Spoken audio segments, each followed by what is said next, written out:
pero su patria es una patria celestial. Ellos están en un lugar que comparten con otras personas, pero no comparten valores, pero no comparten ideales, pero no comparten misión, pero tienen que compartir con ellos. Entonces Pedro les va a decir que el sufrimiento que ellos están pasando en realidad es una oportunidad para que ellos vivan de tal manera que incluso la gente que tiene prejuicios, que tiene rechazo con los cristianos, viendo la conducta que ellos tienen, bajen esa cantidad de prejuicios para ser más abiertos a recibir el Evangelio. Ser más abiertos a recibir el Evangelio. Entonces él después les va a decir que ellos que tienen una identidad, son escogidos. Y dijimos, no es lo mismo ser un desempleado solamente, que ser un desempleado, pero escogido por Dios. Tengo un padre, se hará cargo de mí, buscaré trabajo con fe, me voy a mover, sé que Dios va a proveer porque no he visto justo desamparado ni que mendigue pan. No es lo mismo. No es lo mismo ser alguien que está enfermo en una cama, que ser alguien que está enfermo en una cama, pero escogido, porque es la palabra que usa Pedro. Porque yo sé que aunque estoy pasando por una enfermedad que no quiero tener, que quisiera estar sano, pero ahora estoy pasando por una dolencia, una circunstancia, pero tengo el Dios que todo lo puede, que está conmigo. Y con su gracia Él puede sanarme. Y si no me sana aquí, me sanará cuando me llame a su presencia. Pero tengo un Padre Celestial y tengo una herencia en el cielo. Entonces dijimos, no, es importante porque Pedro se va a ocupar de que primero entendamos cuál es nuestra identidad para después entendamos cuál es nuestro rol. Y nos va a decir que somos un pueblo escogido por Dios, real sacerdocio, nación santa. Y esa identidad que tenemos son imágenes del Antiguo Testamento, lo vimos. Pero dice, tienen un propósito, no es solamente para que nos sintamos especial nada más. Dice, pueblo adquirido por Dios. ¿Para qué? Para anunciar las virtudes de aquel que nos llamó de las tinieblas a su luz admirable. Porque hay un mundo que se pierde. Late tu corazón por los perdidos, por aquellos que van a una condenación eterna. ¿Cómo está tu mirada con aquellas personas que parece que están prosperando, floreciendo en la vida, que parece que va bien, pero como dice el Salmo 73, los has puesto por deslizadero y su fin es un camino de muerte? Entonces le hablábamos ese día de que Dios haga arder tu corazón por aquellas personas que no tienen a Cristo, porque Dios te ha hecho un pueblo escogido para anunciar virtudes, maravillas de Dios, de aquel que te llamó de las tinieblas a su luz admirable. Cuenta tu testimonio con alguien, que la gente sepa tu historia, que sepa de dónde Dios te ha sacado. Él te sacó del pozo del lodo cenagoso, puso tus pies sobre piedra, enderezó tus pasos, puso en tu boca un cántico nuevo, y los demás ven esto y se asombran y alabarán al Señor. Estoy usando el lenguaje del Salmo. Entonces, dijimos esa prédica, cuenta tu testimonio, habla con los demás. Y después seguimos trabajando y viendo el texto y vimos Pedro y el trabajo. Y vimos ahí nuestra responsabilidad en el día a día y que en realidad el contexto del trabajo era una oportunidad también para ser fieles al Señor y llevar la palabra de Dios ahí donde estemos, sea en el estudio, sea en el trabajo. Y hoy llegamos a este texto en el capítulo 3 y quiero comenzar con este libro. Rodney Stark. Rodney no es jugador de Inglaterra, para alguno que piense que es un jugador de algún equipo por ahí. No, él es un historiador, es un sociólogo de religión comparada y él escribe un libro, muchos libros, pero en uno de ellos que habla de la revolución que hicieron los primeros cristianos, el impacto que causaron los primeros cristianos, esa comunidad incipiente, marginal, perseguida, bajo oposición, que no tuvieron oportunidad de ocupar cargos de autoridad, que no tenían acceso a puestos prominentes, que no tenían ni voto. Esta gente que estaban sin libertad, ni siquiera religiosa, ni a veces de otra cosa, sino siendo perseguidos.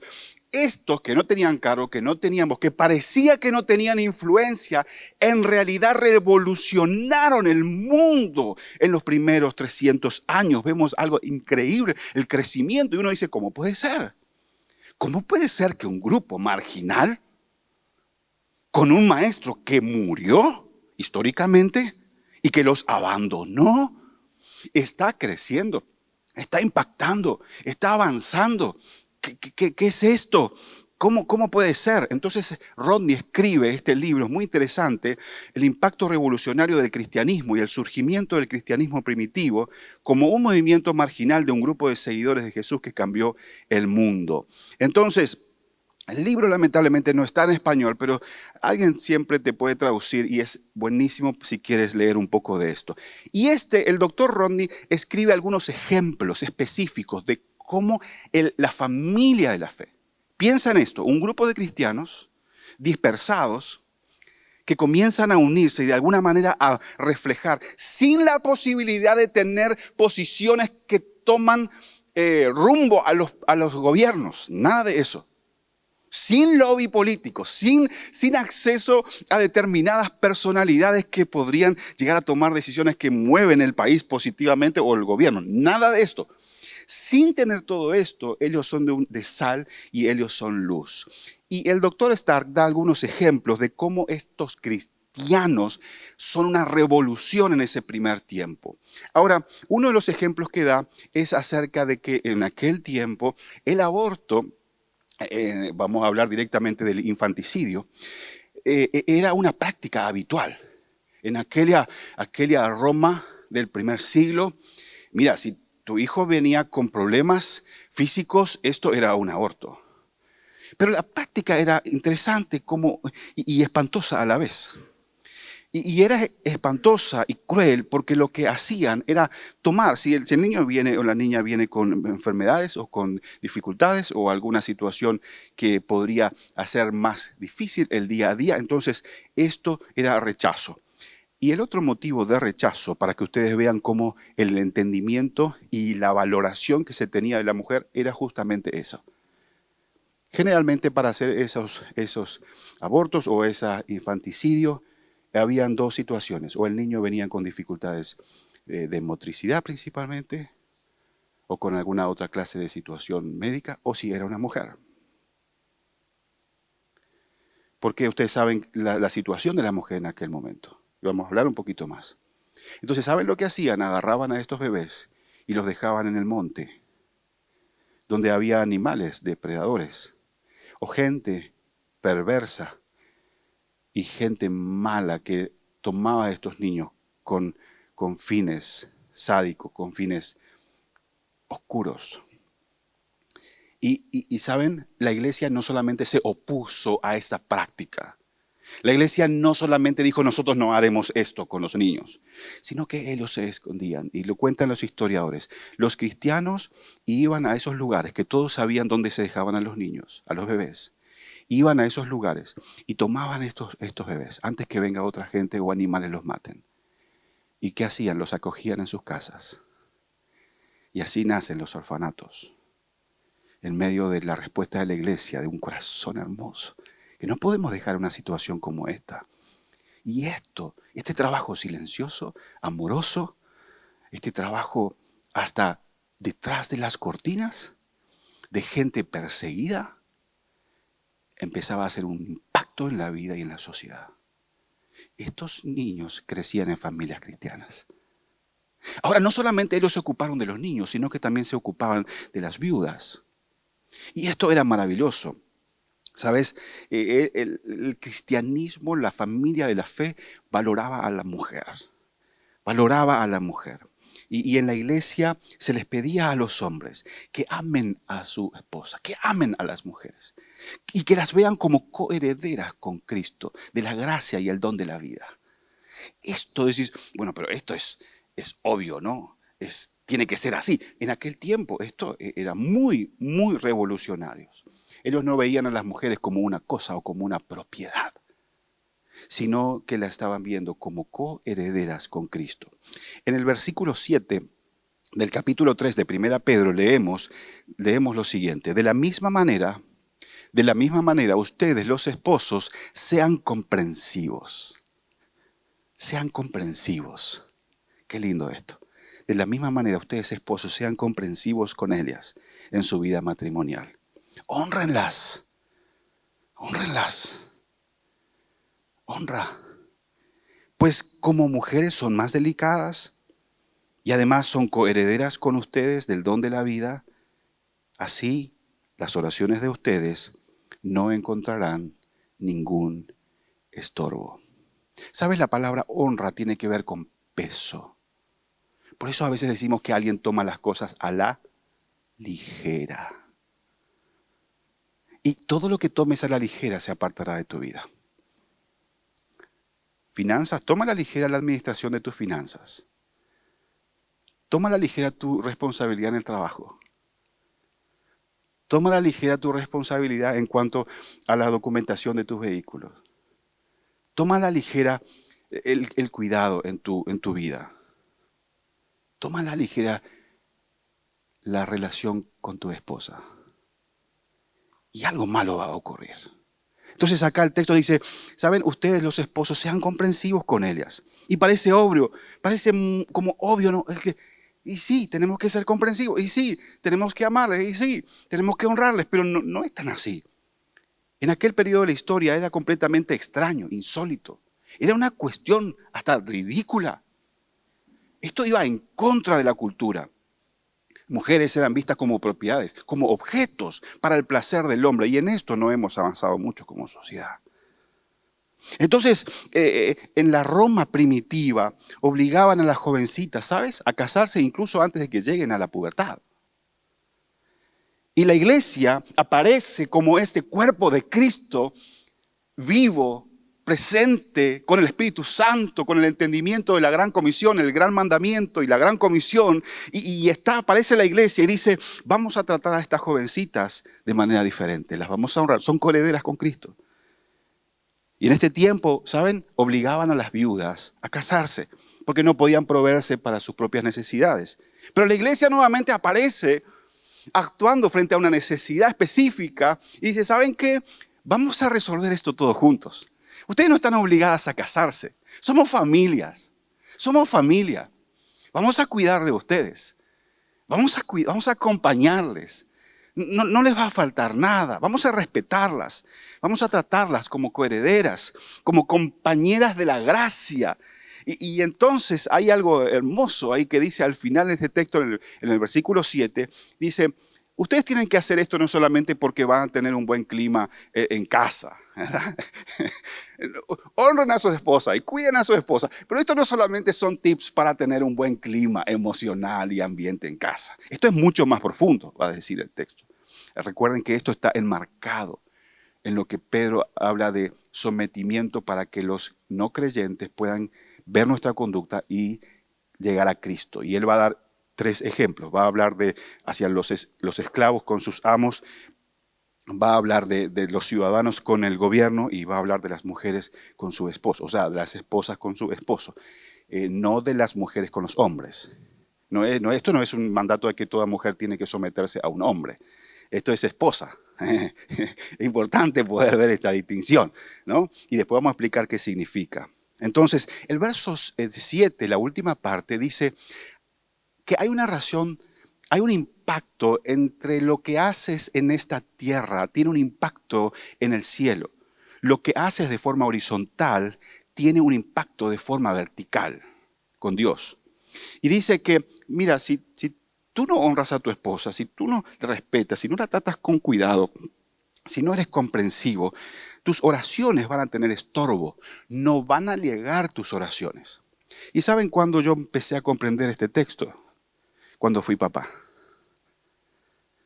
Cuando yo fui papá empecé a comprender este texto. Y yo soy papá de 2 varones, no de nenas. Pero dicen que los papás de nenas son muy apegados a sus chicas. Imagínate que tu hija se casa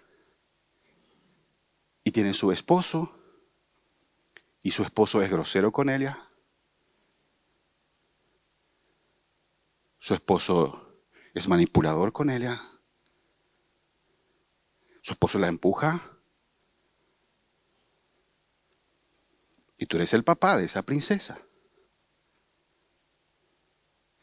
Ahora este señor, el esposo de tu hija, llega un día en tu casa. ¡Suegrito! Y tú sabes cómo él se comporta con tu hija. ¿Sabes que mi auto está un poco viejo y necesito cambiar el auto? ¿Qué tal si me ayudas un poco con un crédito?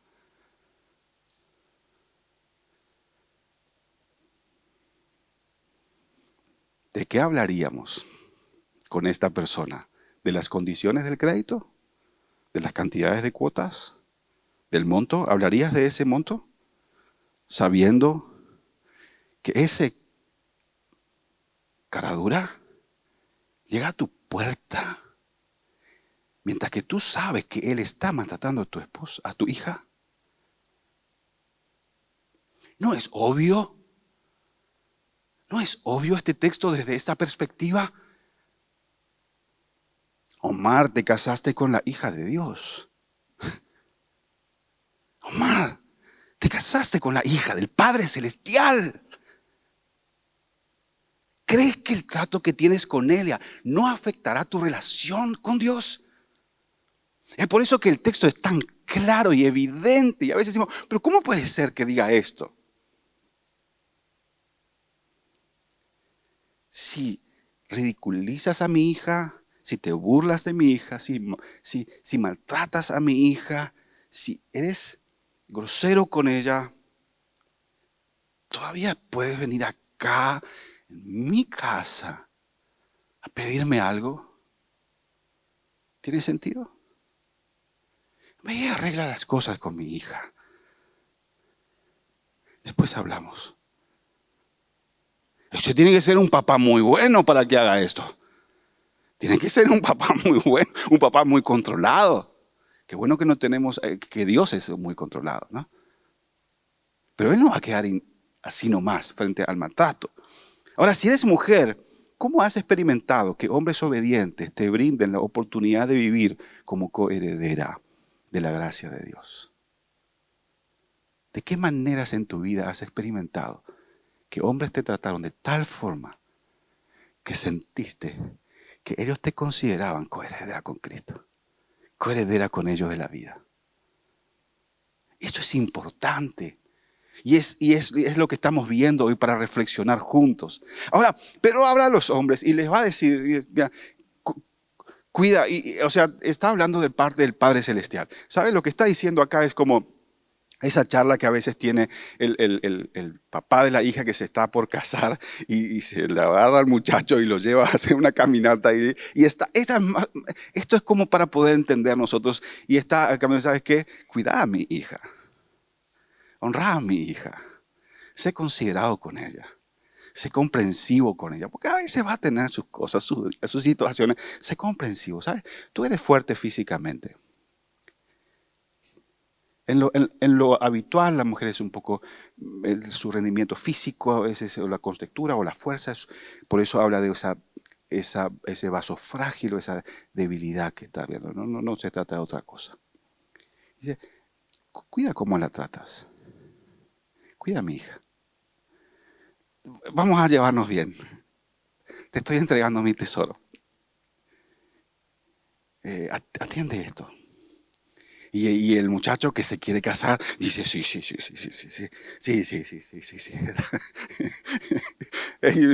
Dice que estaban practicando los votos y entonces un muchacho le llamó al pastor y le dijo, pastor, cuando mañana es la boda y cuando sea la parte de los votos, esa parte de que la salud, la enfermedad y todo eso, omite, pastor, te voy a dar $100. $100 te voy a dar. Y el pastor agarra los $100. Dice usted. Agarra los $100. Y el otro día era la boda. Entonces viene la boda y está el momento de los votos y el muchacho está preparado para decir sí a un voto muy liviano, ¿no? Entonces el pastor dice, prometes cuidarla en la salud, en la enfermedad, honrarla, respetarla, prepararle el desayuno y un montón de cosas así. Y el muchacho con ¿qué pasó acá, verdad? Y nuestro arreglo. Y él, delante de todos, sí, prometo, dijo, ¿verdad? Terminó la parte y el muchacho le encargó al pastor, ¿qué pasó con nuestro acuerdo? Y entonces el pastor le dijo, la novia tenía una mejor oferta. Cuidar bien. Dice que cuando un hombre le abre la puerta del auto a su esposa, es porque tiene una esposa nueva o un coche nuevo. Estoy haciendo chistes, ¿verdad? A las mujeres también Pedro les habla. Y desde el verso 1 al 2 dice, así también ustedes, las esposas, respeten a sus esposos. Consideremos que dicen los historiadores, la mayor cantidad de los lectores de la carta de Pedro eran mujeres. Y muchas de ellas estaban casadas, eran convertidas, pero sus esposos no se habían convertido. Por eso Pedro probable que se dedica más tiempo o más espacio a hablarle a las mujeres. Así también ustedes, las esposas, respeten a sus esposos, a fin de que los que no creen en la palabra puedan ser ganados más por la conducta de ustedes que por sus palabras, cuando ellos vean su conducta casta y respetuosa. Respeto, sumisión, sujeción. ¿Cómo reaccionas? ¿Cómo reacciona tu corazón a estas palabras? Mujeres, sujétense a su esposo. ¿Cómo reacciona tu corazón, tu espíritu interno? ¿Cómo reacciona tu mente cuando lees esto? ¿Cómo reaccionas ante las palabras de Pedro en esos versículos? ¿Qué sentimientos provoca cuando dice, mujer, respeta a tu esposo, somete ahí tenés que respetarle, sujetarte, no sujetarle. Queremos sujetarle también, ¿verdad? Faltas ahí. La sumisión no es una idea de obediencia forzada. Tampoco es aceptar el abuso. No hay nada en la Biblia que nos dé una indicación de soportar abuso, violencia, nada de esto. Nada de esto. No está hablando de esto. Cuando hay esta situación hay que hablar, hay que gritar, hay que ir, hay que buscar ayuda, esto tiene que cambiar. Más bien es una elección voluntaria, hecha por la alegría de tener a Cristo y con la motivación de entender de que mi conducta de alguna manera hará que la otra persona vea esto y sumará para generar un buen escenario, una buena tierra para que crezca la fe en su vida. De ninguna manera debe entenderse como una consigna para que las mujeres se sometan a los hombres, sino esposa al esposo. Más bien, y es muy importante, esto no es algo que hacemos por el simple hecho de tener un buen ambiente en casa solamente tampoco, sino para honrar a Jesús. Ahora, es importante que esposos tomemos la iniciativa. Toman la iniciativa. Que avancemos. Esto es como pedirle que baile una pieza de vals con nosotros. Hay que tomar la iniciativa, hay que acercarse, tomar la mano, comienza.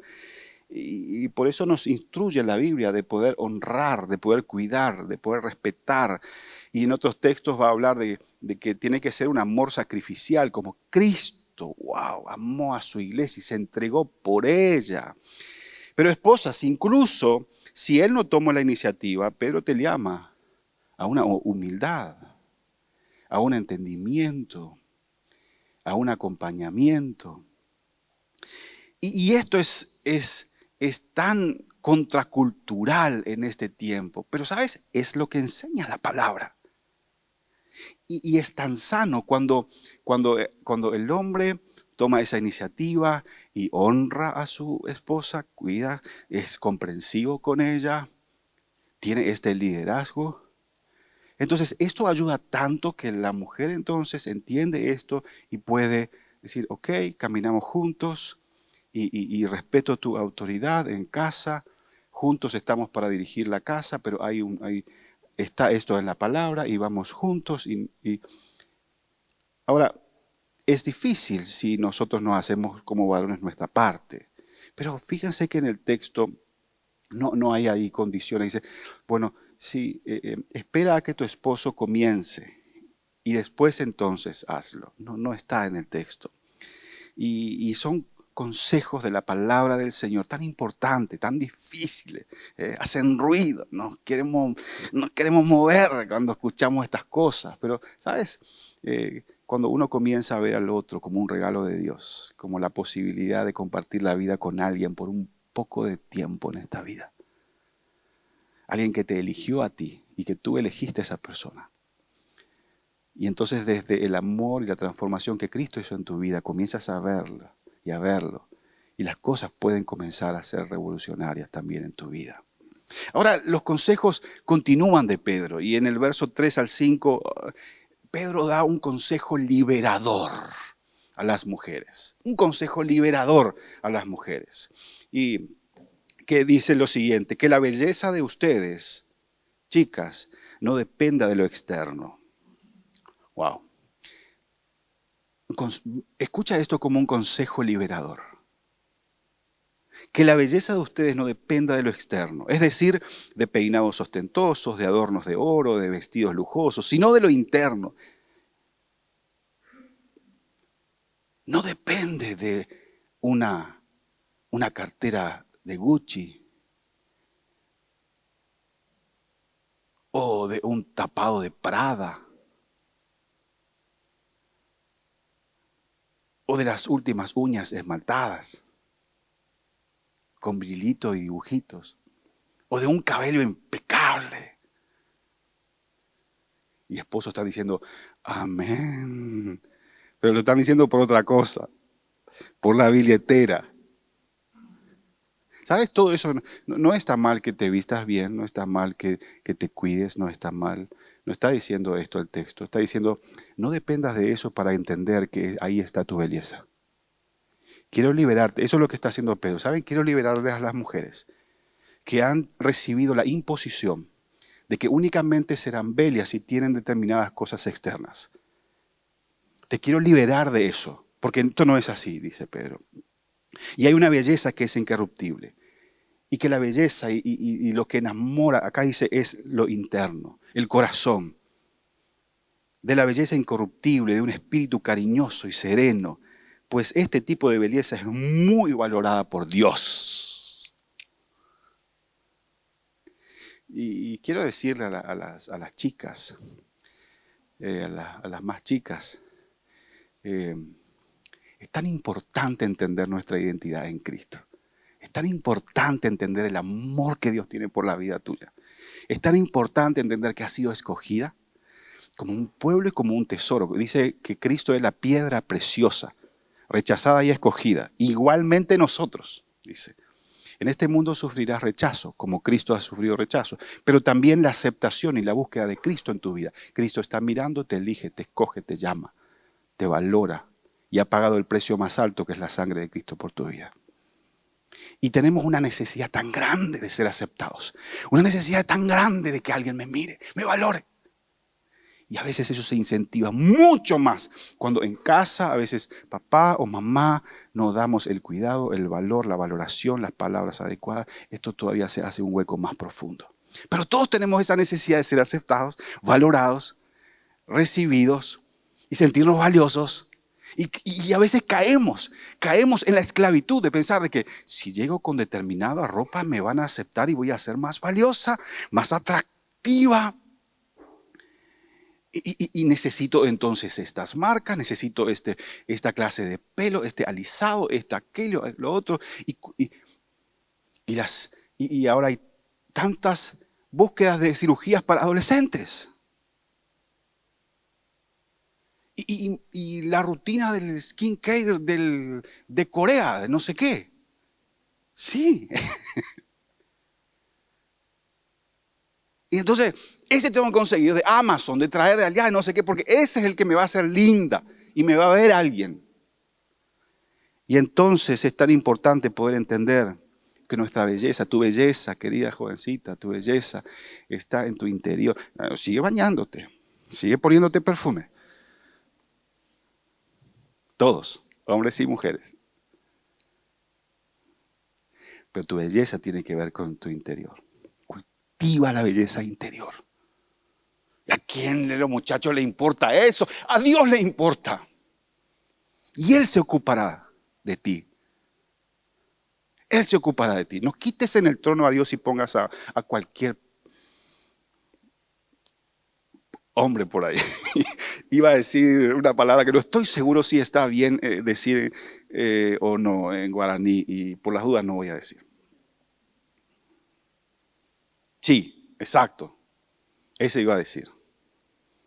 El que empieza con Badú y termina con Laque.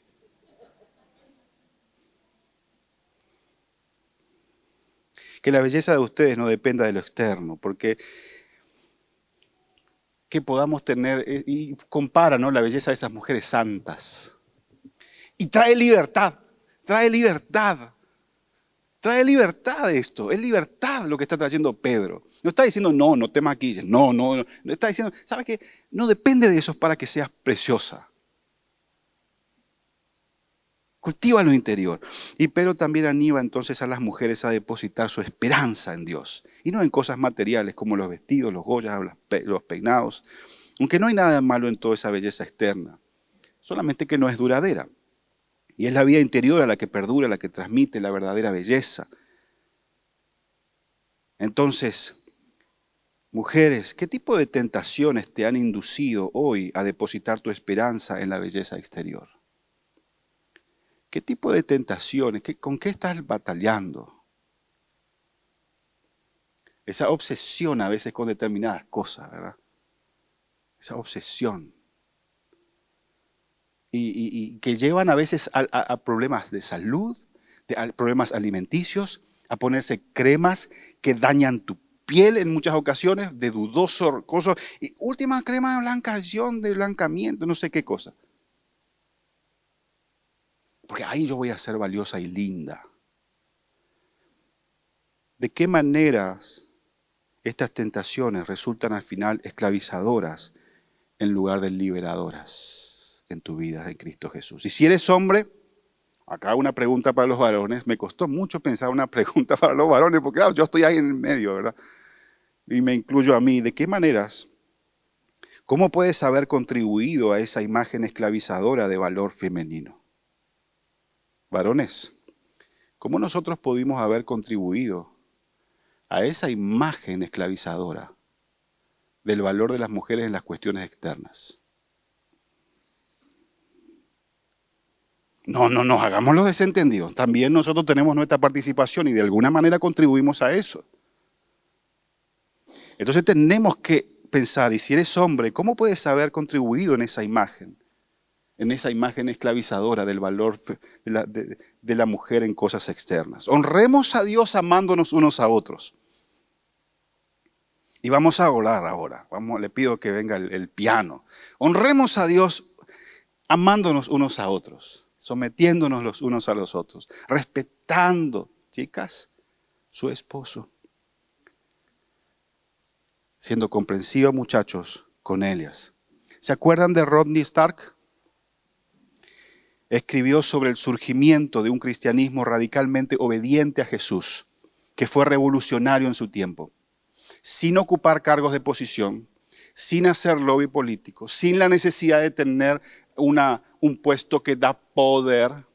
Al contrario, desde la periferia, amando, protegiendo al más débil, haciendo la obra en casa.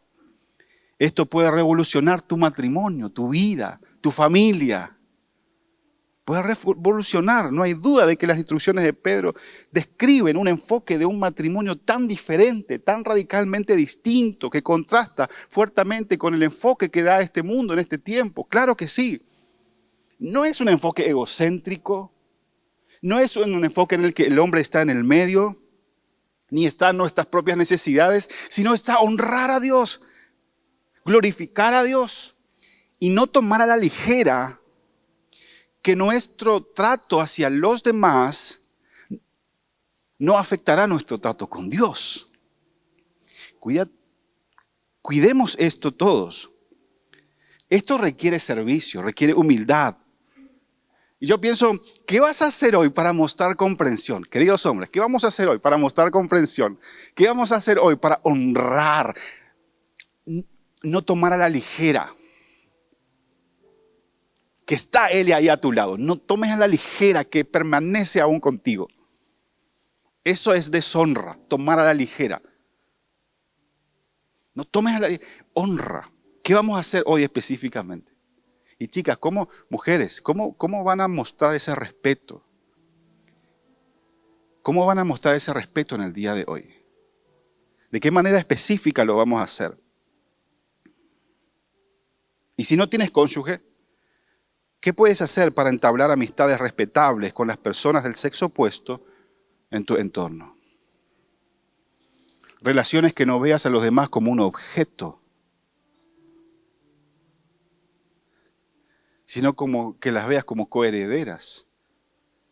¿Sabes? La iglesia, yo estoy convencido de esto, la iglesia es el mejor lugar para que aprendamos a entablar relaciones en las que valoramos a las personas del sexo opuesto. Es el mejor contexto. Nos encanta, me encanta cuando vengo los sábados y veo a los muchachos, a las chicas, a los adolescentes acá y están acá. Me encanta esto. Y mi oración es, Padre, que ellos aprendan a tratarse uno al otro con el sexo opuesto en respeto, en amor. Que aprendan. Porque si no aprenden ahora, ¿cuándo van a aprender?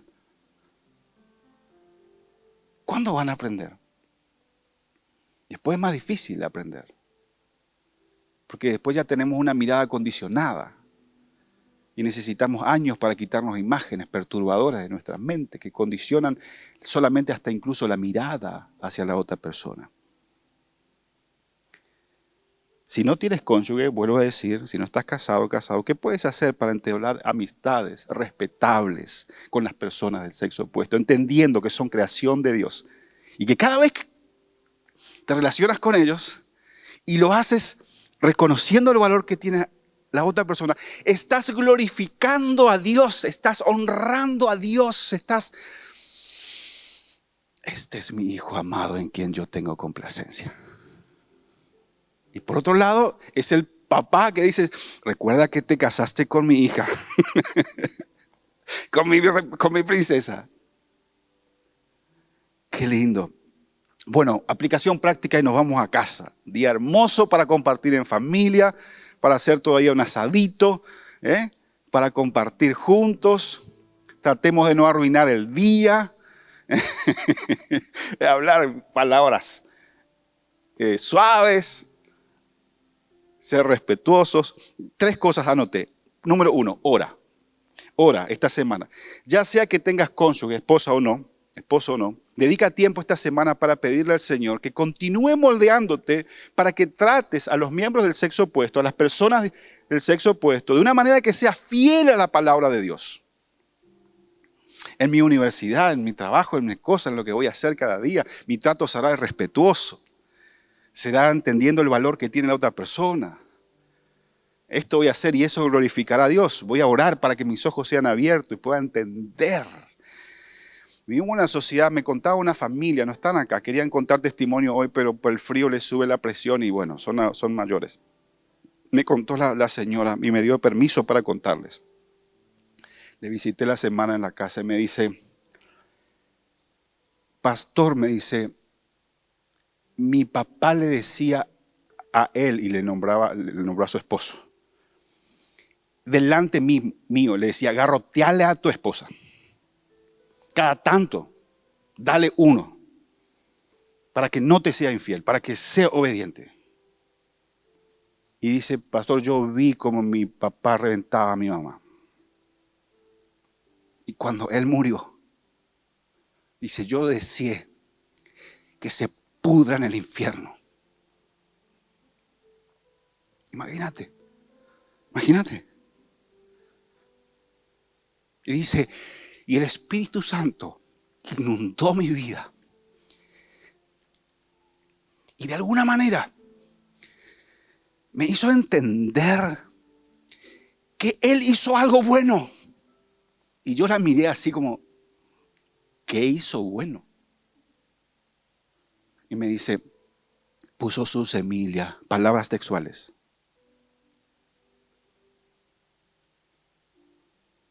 Y ese día, dice, sola llorando en mi casa, no por la muerte triste de mi papá, sino por la rabia y el enojo que tenía contra mi papá. Di gracias a Dios. Y dije, gracias Señor por la vida de mi papá. Puso la semilla, yo estoy viva. Bendigo a mis hijos, predico el evangelio.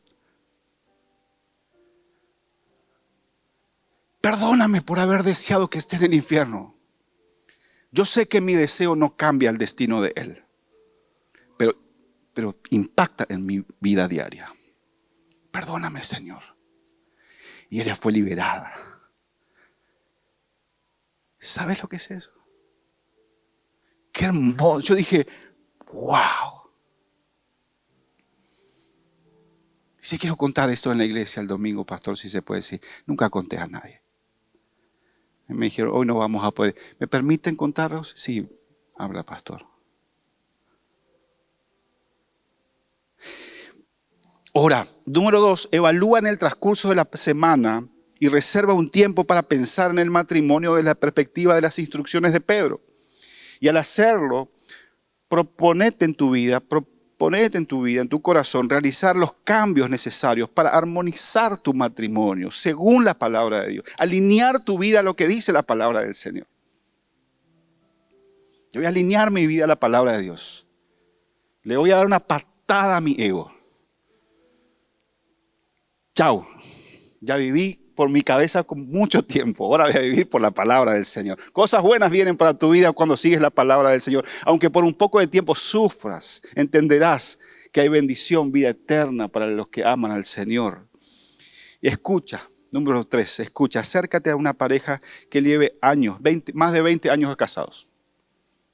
A ver acá, ¿quiénes tienen más de 20 años de casados? Vamos, yo sé quiénes son. Levanta la mano. Acá. Yo también ya entré en el grupo. Acércate a la gente que tiene más de 20 años de casado y están juntos. Y sentate con ellos. Yo tengo un anhelo, chicas, adolescentes, aprendiendo de las señoras más grandes. No importa que te cuenten la misma historia 10 veces. ¿Sabes por qué te cuentan? Porque es importante. Igual que Pedro. Pedro va a repetir un montón de veces las cosas porque ya era un abuelito. Un abuelito amoroso que quiere nuestro bienestar en nuestra vida para que honremos a Dios. Entonces, evalúa tu vida, ora y escucha. ¡Qué maravilla! El Señor es bueno. Mira, si al escuchar este mensaje tú dices, Señor amado, Padre del cielo, ¿qué hago ahora? Comienza con una oración de arrepentimiento. Se puede vivir mejor. Comienza con una oración. Dice, Padre Celestial, perdona mis pecados. Te necesito. Ven a mi liberación. Gracias te doy. Hoy voy a celebrar a la persona que está a mi lado. Hoy voy a honrarla, voy a cuidarla, voy a respetarla. Confío en tus promesas. Descanso en tus palabras. Tú eres fiel. Gracias, Señor. Trae, Señor, tu entendimiento. Abre nuestros ojos espirituales, Señor. Y, Padre, confiamos. Empieza un nuevo día. Hoy domingo inicia una nueva semana. Es un nuevo tiempo para tratar mejor, para hablar mejor, para abrazar más, para pedir perdón, para caminar más de la mano, para tomar más mates juntos, para escuchar alabanzas, para orar juntos, para hablar de algunos temas difíciles. Es un nuevo tiempo, Señor, para comenzar a caminar no solamente nosotros dos, sino con tu presencia en nuestra vida. Pelea tus batallas. En ti somos más que vencedores. A ti te alabamos, te glorificamos y te honramos en el precioso nombre de Jesús. Amén. Ponte de pie.